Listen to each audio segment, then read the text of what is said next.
Dating can surface a lot: anxiety, overthinking, ADHD, mood shifts, and sometimes it's more than just a rough patch. And if you ever tried to find psychiatric care, you know how long the wait list can be. That's where Talkiatry comes in. Talkiatry is a 100% online psychiatry practice that provides comprehensive evaluations, diagnoses, and ongoing medication support for mental health conditions like anxiety, depression, ADHD, and more. And unlike therapy-only apps, Talkiatry is psychiatry. That means you're seeing a licensed medical provider who can diagnose mental health conditions and prescribe medication when it's appropriate. They have over 600 clinicians who are in network with major insurers, so you can use your existing insurance instead of paying monthly subscriptions or out-of-network fees. Getting started with Talkiatry takes just a few minutes. You complete a short online assessment, get matched with clinicians who fit your needs, and can schedule your first visit in days, not months. Head to talkiatry.com/dateable and complete the short assessment to get matched with an in-network psychiatrist in just a few minutes. That's TALKIATRY.com/dateable to get matched in minutes. Hi, I'm Yue Xu. And I'm Julie Kraftchick. We're active daters turned dating insiders. Here to dive into everything modern dating and relationships. Welcome to Dateable.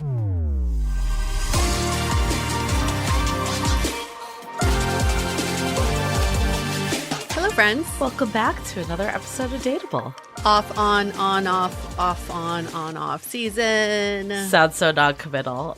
But we're committing to this episode. We are. Because we have to talk about the new year and the year of the horse, and we have to talk about how the archetypes will experience the year of the horse. I'm really excited about the year of the horse. I mean, obviously it starts in February, so I'll put that out there. We still have a month to prepare, but I feel like the year of the horse, what makes me excited about it is that I keep reading a lot about just how much momentum is going to be happening. Mm-hmm. Like how much is going to just go into motion. And I feel like that's what's missing, like in dating, in love, but even just life in general. Like I feel like the last year was, so great in so many ways. Like I have so much to be thankful for. I'm not trying to say it in that way, but I do feel like I was like harvesting this energy that felt like a little stuck and just like thinking about all the different things and not like doing. I find it hilarious that nobody gave a shit about the Chinese zodiac until the horse came along.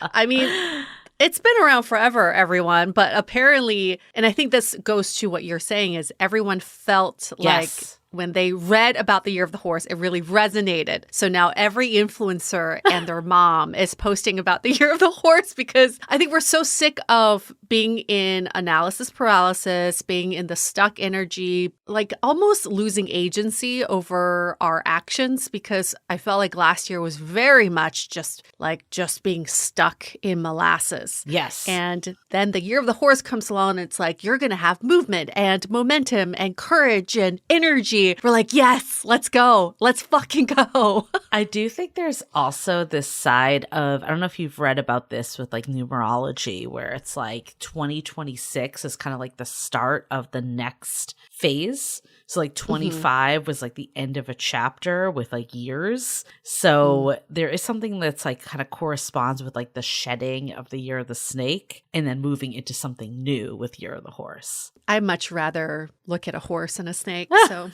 that's why a horse. No one gave a shit about the snake last year. Was like, ooh. We're like,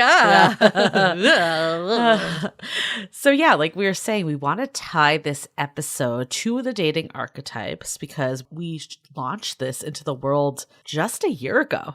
It feels like they've been around longer because we were working on them for such a long time. But for anyone that's new here, you can go take the quiz. We have it on our website for free. You can do that literally you just go to dateablepodcast.com, but howtobedateable.com. Also, any way that you can access it, it is there. This was such a foundation in our book. The book that we wrote and published last year on January 28th. Again, feels like it's been out for eternity. Only 1 year, How to Be Dateable. We published this with Simon Element, which is an imprint of Simon & Schuster. And, such a core part of this book was really like taking the different types of daters that we've experienced, because we feel like there isn't this one size fits all advice that really applies to everyone. We're just all so different in the way that we behave and register information and approach the world. Like, why would there be like 5 tips that every single person like that would be applicable to? Like, it doesn't make sense. It's a shortcut if you're really thinking that way. So we really wanted to like do this around this idea that like you find what your strengths are when dating. You find what like you bring to the table, and then that's how you figure out like where the improvements that you can make and the areas that maybe keeping you stuck. Just getting more clarity about your patterns of behavior, understanding what are your superpowers, which I think this is what excited us so much when we were doing the archetypes, is that yes, there may be things that you're overlooking or holding you back, but you also have unique superpowers as part of your archetype that is exactly what is attracting people in the first place. And let's play up those superpowers. And then when you understand what's standing in your way, then you are unstoppable. I actually think that's one of the biggest problems in dating, is that we feel like we have to mold ourselves to like this date version of us. We actually lose what makes us so attractive. So yeah, leaning in, like we, kind of the, I guess, through line of our book is that like everyone is already dateable. Like you're not going to read the book and become dateable. The title is a little bit of a misnomer in that, but it's cheeky in that way that, you lean into yourself and what you're doing and try to avoid the areas that like aren't actually serving you, that are so normalized in our culture, but really like, again, lean into your superpowers and what makes dating you so incredible. Yeah. But before we get into this, which is all very exciting, we want to bring you another segment with Dr. Serena Sterling to talk about her new dating app, Satya, and the types of features that are making this the intentional dating app built for people who value honest communication and are clear about their relationship goals. Let's hear it from Dr. Sterling.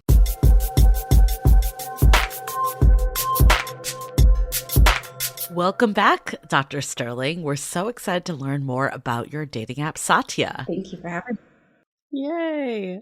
And we didn't ask you last time. We love the name Satya. So what is the origin of it? What is the meaning behind it? Satya means truthfulness in Sanskrit, and I couldn't find a word in English that like I wanted level up. I wanted something to do with integrity, and a lot of people on dating apps are not truthful or honest, and so this is a dating app for people who value those things. I love that. And I mean, there's so many features that we talked about last time too, but there's one that we want to talk about for this segment that we find so interesting. Rate your match. How does this work exactly? So you have to have at least 3 matches in order to have it be anonymous. And then you can rate each other on things like, is your match asking questions? Are they making me laugh a little bit? Are they respecting my boundaries? Are they planning a date? Are they responding to the messages in a timely manner? Or talking about, topics you care about and things like that. And so the idea behind this is that who better to give you feedback about your behavior, about how you're doing on the app than the people you're matching with? Like your dating coach or therapist or psychologist cannot see exactly how you're showing up. And so this is like, because Satya is also an educational platform, it's to help you become a better dater. So we'll probably add on to this as the app progresses, have more features within this one area, but it's a way to really like learn from your own performance. Finally, a performance review for daters. So we need that so bad. Why do you think having this feedback loop is useful? Because I think that people don't know their blind spots. Because I think that we all think that, like, oh, we're doing these things. But what if you're on there and you're like, oh, I didn't realize that, like, I should have responded in 24 hours, but I left it for a few days and I got really busy and then I forgot. Like that actually has repercussions to the other person that you're matching with. And so if you don't know that, then you don't, like, awareness is key. You don't know how to correct what you don't know. That's so huge. I love that. It's not just saying like you're a bad dater, but we're going to help you. We're going to guide you and, give you that info. Like we don't get feedback so often in dating. No. Yeah. So we're excited to have you back for one final segment next week. So make sure to tune in for that and hear more about Satya. And where can people learn more about Satya and download it? It's available on the App Store and Google Play. And I have a website, satyadating.com, to learn more. And it's also available in California right now. We've expanded to Salt Lake City and Park City. Awesome. Thank you, Dr. Sterling. I'm so glad that dating apps are finally innovating in 2026. It truly makes me so happy. Yeah.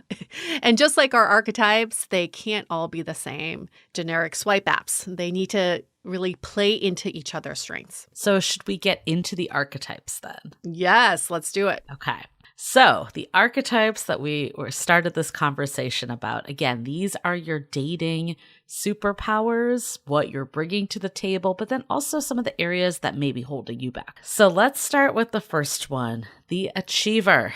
The achiever is our dater that dates with purpose. They know what they want and they're not afraid to go after it. In fact, the achiever probably had the most action in the year of the snake because the achiever wants to make shit happen. But here's the thing. What may be holding you back is that you are so focused on milestones and making things happen and moving things along that sometimes it behooves you to just pause and connect and to reflect. With the year of the horse, so what can the achiever do? It's channeling ambition, but staying present. So keep the bold movement going, but also play into the emotional side of it, the emotional attunement. And we like to say, look for the detours. The achiever is always looking for a linear path from A to B, but maybe that A.1 or B.2 route could find something very interesting and revolutionary for you if you just stay in the detours. For the achievers, I think the real big watch out for 2026 is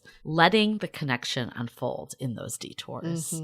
It's still okay. Have the eye on the prize of what you're ultimately wanting. Like no one's taking away the ambition, but just, recognize that like it's not always like date 1, this happens. Day 2, this happens. Like it's not so methodical either. Yes. And the archetype that may be fantasizing too much about the detours would be the dreamer.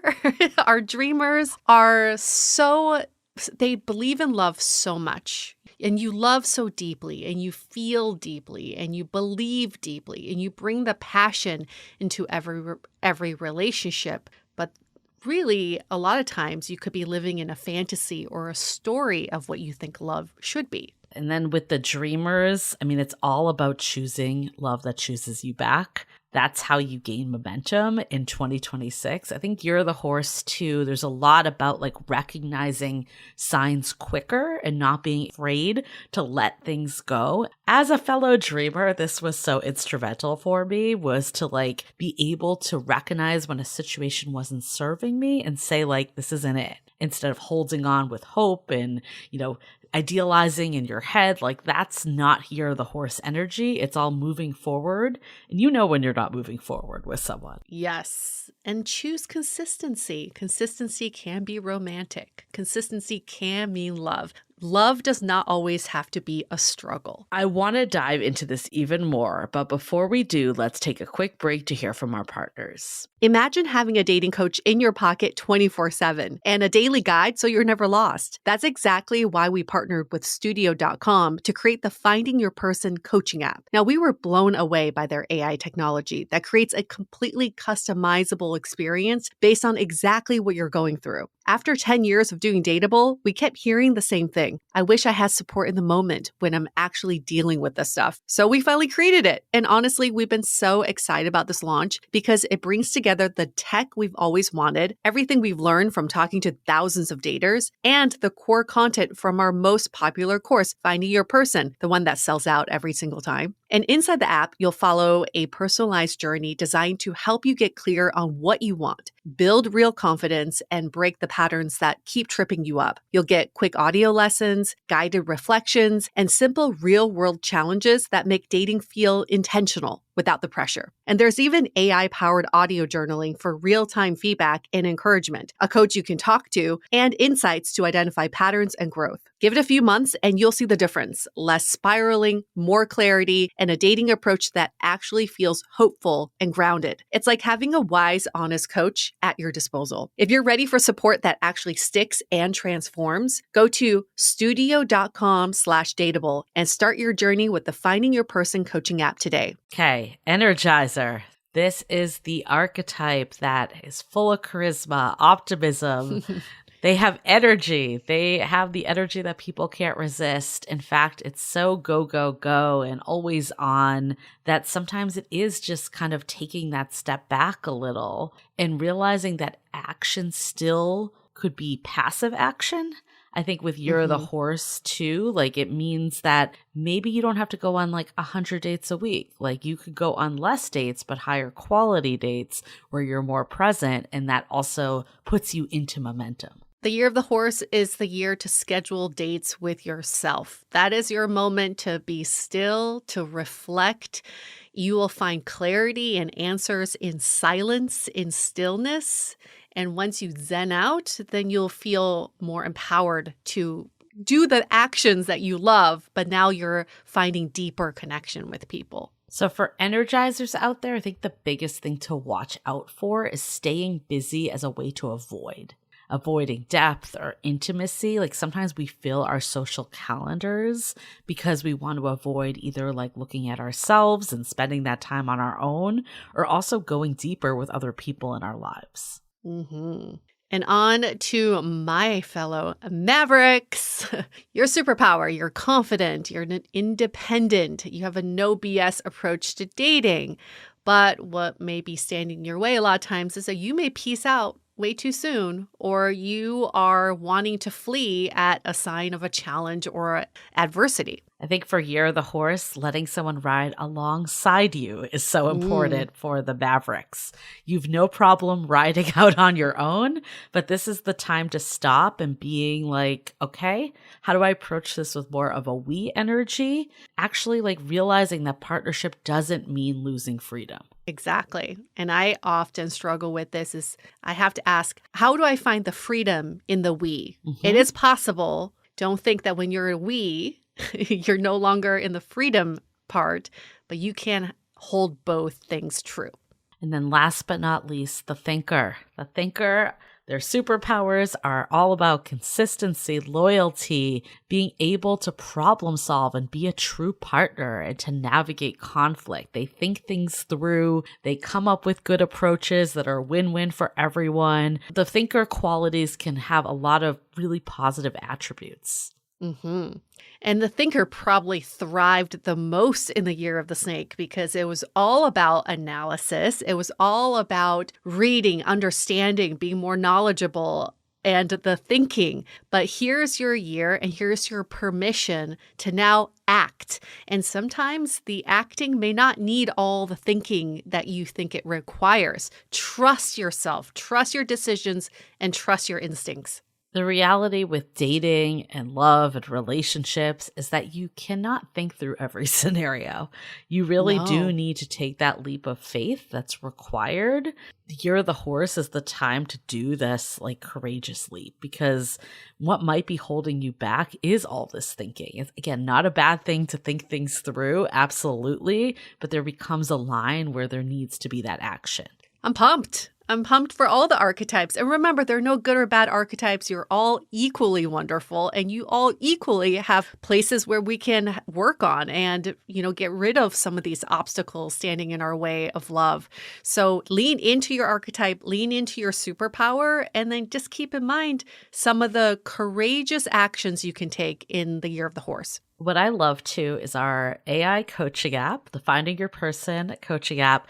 We have actually trained it on the archetypes. So you can talk to your coach about your archetype. You can apply this to the way that you like pursue dating.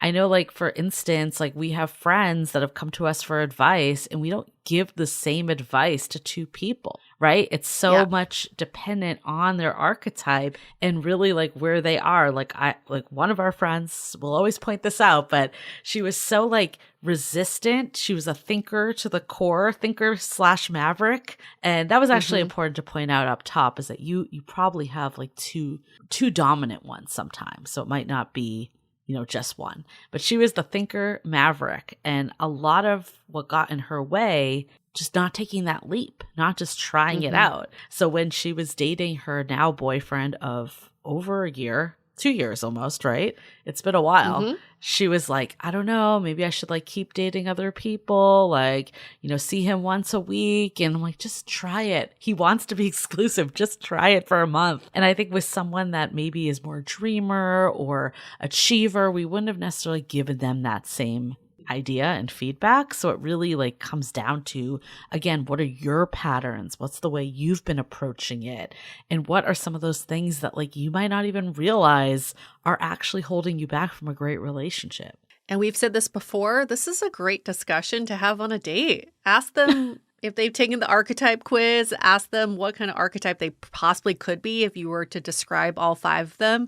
Such a wonderful way to get to know someone and to also lean into their superpowers. Because you find a lot of times in dating, you apply what you think someone else is doing based on the way you would process it. And that's just simply not true. So again, reminder, if you haven't already picked up How to Be Dateable too, you can get this in audiobook, hardcover, Kindle, whatever works for you. But you'll see also how these archetypes really play into like dating in general and like what you can do with them in terms of like freeing yourself from the way that dating is today.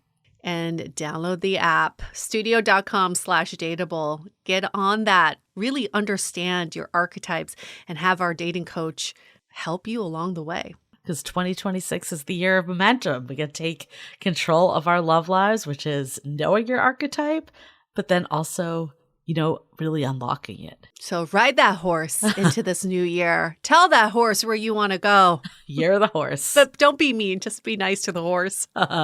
No animal cruelty over here. No.